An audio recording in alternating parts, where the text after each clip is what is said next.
Inilah video amatir sewaktu dua pelaku perampokan inisial SU Samo Iwe yang sudah ketahuan pas nak buang jasad korban sopir taksi online Ruslan Sani di perumahan Gria Asri Pulau Kerto Gandus. Coba lari ke diri make mobil korban, laju langsung berhasil dihadang oleh dan juga diamuk oleh warga. Di mana oleh warga dua pelaku pun langsung digebuki singgo babak belur. Beruntung pihak kepolisian gancang datang ke TKP, yang mana akhirnya para pelaku diamankan di Polrestabes Palembang.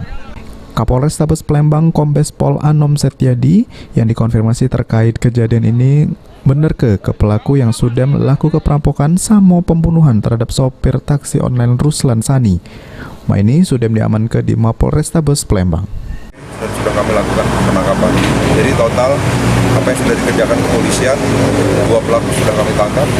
Lengkap berikut dengan barang bukti hasil kejahatan, mobil milik korban, dan alat bukti kejahatan lainnya adalah senjata tajam yang digunakan untuk melukai korban.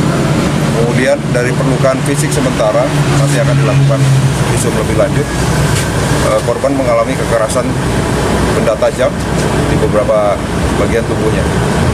Ya, informasi yang didapat ya.